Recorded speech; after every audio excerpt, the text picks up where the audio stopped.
This might be the one that says it can be challenging. It looks like it would be challenging. Yeah. Just on the lines on the top of Coral Pass. The wildfire raging near Verdant Creek has been affecting air quality for weeks. This morning, based on the advice of the British Columbia Fire Service, we have declared a provincial state of emergency. Now it's affecting visibility, so much so that officials had to take action. I personally think this is going to be a more challenging week because of what's happened. No doubt.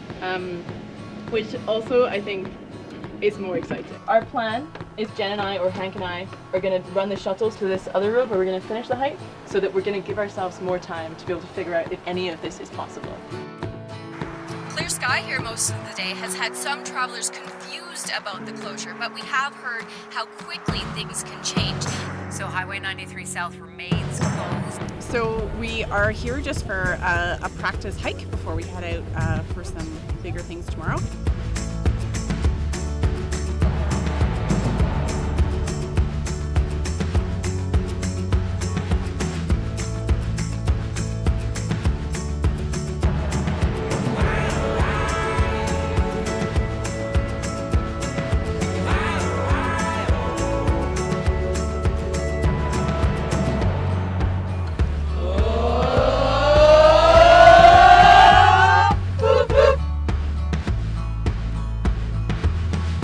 We also have two other backup plans. There is nowhere we can go where we can do an A to B hike within this area. What we're going to do is we're going to go from where we are right now in Banff and then go north tomorrow up towards Jasper.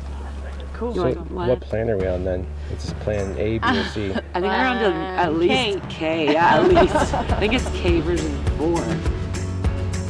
I know we sort of started this journey a couple days ago, but this is like our first, like, here we go. I saw these when I was away fishing, and I loved that it had an inukshuk on the other side, because to me, inukshuks are built and created on balance, and that's what we live with diabetes. In the back, it says safe journeys, which is what we wish for all of us and each other. So I hope you'll take this with you on these journeys we'll have and keep it with you after.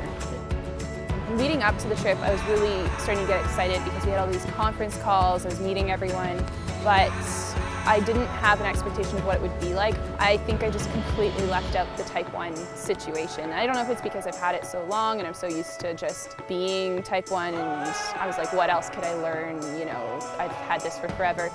It's like if you were holding your breath and you didn't realize you were holding your breath until you took that breath. It was like that. I didn't realize how isolated and alone I had felt in it until I'd been with this amazing group of people, and that time we spent and learning stuff I didn't think I could learn.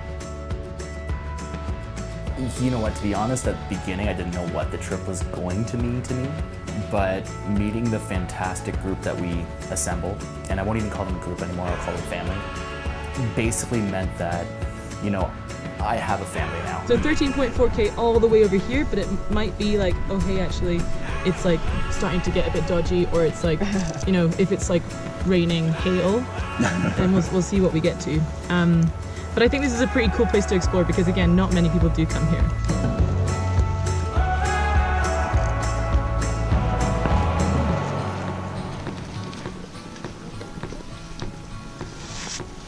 So you know what happened? Paul didn't bring his raincoat today. Always bring your rain gear, even if it doesn't look like it's gonna rain, because it will.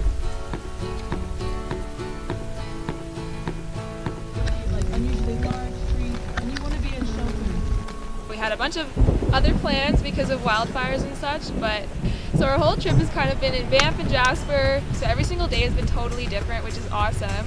Today we've hiked through this valley with all this mist, not really knowing what to expect, and we found this epic waterfall, and it looks like we're on Mars, and it's been thunderstorming and raining, and it's just so awesome.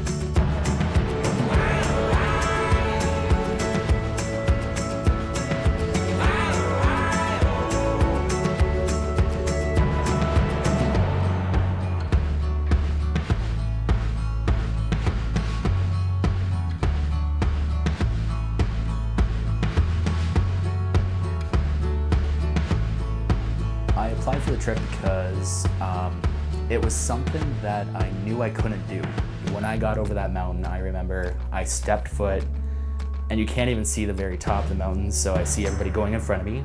I stepped foot, basically at the top, realized I was at the top, threw my arms up in the air, I'm like, yeah, I did it! And then I started bawling.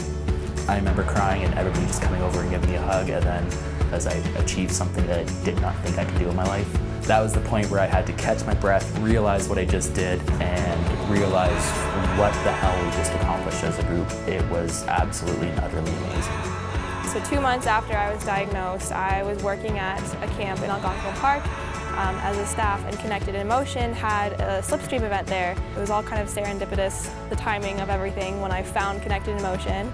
And I learned about everything Connected in Motion does and all this outdoorsy stuff, and met so many other people just like me, and I really felt like I found my community in Connected in Motion.